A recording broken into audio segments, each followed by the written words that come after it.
शेतकरी बंधूंनो, काही दिवसापासून आपण मिरची लागवड तंत्रज्ञान ही एक सिरीज चालू केलेली आहे आणि त्याच दृष्टिकोनातून आज आपण मिरची लागवड तंत्रज्ञान भाग 3 हा घेऊन येतो आहे।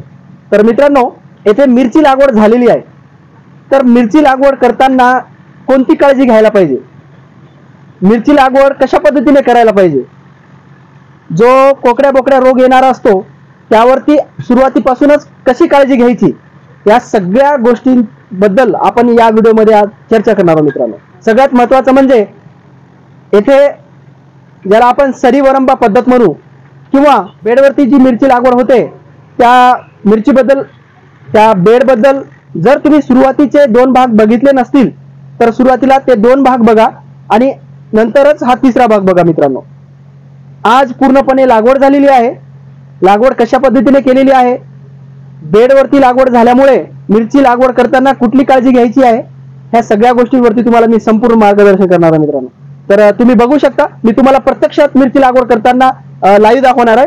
तर मित्रांनो, या व्हिडिओमध्ये आपण बघणार आहे प्रत्यक्ष मिरची लागवड कशा पद्धतीने करायची आहे, कोणती काळजी घ्यायची आहे आणि लागवड करण्याची योग्य पद्धत कोणती। तर चला पाहूया आपण।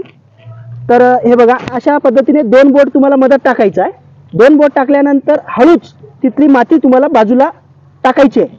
टाकल्यानंतर हे झाड आहे, हे झाड हळूच मदत ठेवायचं आहे, जास्त प्रेस न करता दोन्हीकडून माती नाही का हळूच पुश करून तिथं लावायची आहे, जास्त काही दाब द्यायचं नाही आहे। तर लागवड करताना सगळ्यात महत्त्वाची ही काळजी घ्यायची आहे, कारण लागवड करताना जर आपण जास्त प्रेस केलं तर त्याच्यामध्ये बेंड येतं आणि बेंड सोटमुळीलाच येतो आणि सोटमुळीला बेंड आल्यामुळे अन्नद्रव्य जो काही वहन होणार आहे ते थांबतं, तिथं गाठ तयार होते आणि ती गाठ तयार झाल्यामुळे अन्नद्रव्य टोकापर्यंत सप्लाय न झाल्यामुळे झाड हा वीक होतो आणि लवकर व्हायरसला बळी पडतो।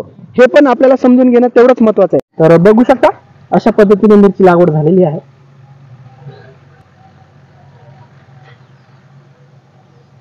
दीपक भाऊ नमस्कार। नमस्कार। दीपक भाऊ, मिरची लागवड करताना कोणती काळजी घ्यायची आहे आणि कशा पद्धतीने लागवड करायची आहे याबद्दल आपण सविस्तर शेतकऱ्यांना सांगणार आहे। तर सगळ्यात महत्त्वाचा प्रश्न, तुम्ही लागवड करण्याच्या पूर्वी किती वेळ पाणी दिलं होतं? पूर्ण 1 दिवस दिलता। अच्छा, हो, म्हणजे लागवड करण्याच्या पूर्वी तुम्ही पूर्ण 1 दिवस पाणी दिलेलं आहे। हो, आणि त्याच्यानंतर वापसा कंडिशन आल्यानंतर लागवड करायची? हो, दुसऱ्या दिवशी लागवड करायची। दुसरा एक प्रश्न दीपक भाऊ, तर लागवड करताना शेतकऱ्यांनी काय काळजी घ्यायला पाहिजे? खड्डा व्यवस्थित करणे, ओके, आणि जे मेन मूळ आहे त्याचा ते दाबले गेलं नाही पाहिजे। अच्छा, हो, ते ज्यादा दाबले गेलं तर त्याला व्हायरसचं प्रमाण ज्यादा येऊ शकतं। म्हणजे तुमचं म्हणण्याचा अर्थ असा आहे की जर समजा आपण जास्त दाबून जर लागवड केली तर ते सोटमूळ पूर्णपणे बेंड येऊ शकतो। हो, बेंड येऊ शकतं आणि त्या बेंड आल्यामुळे नंतर लगेच व्हायरसचं प्रमाण वाढतं। हो, या बेड बद्दल, या मल्चिंग पेपर बद्दल, ड्रीप लाईन बद्दल मी सविस्तर तुम्हाला या पूर्वीच्या व्हिडिओमध्ये सांगितलेलो आहे।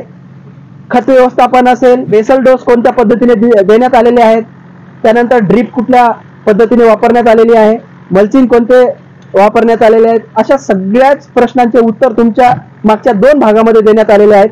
तर आता आपण समोरचं जे काही नियोजन आहे लागवडीचं, तर त्याबद्दल आपण जाणून घेऊया।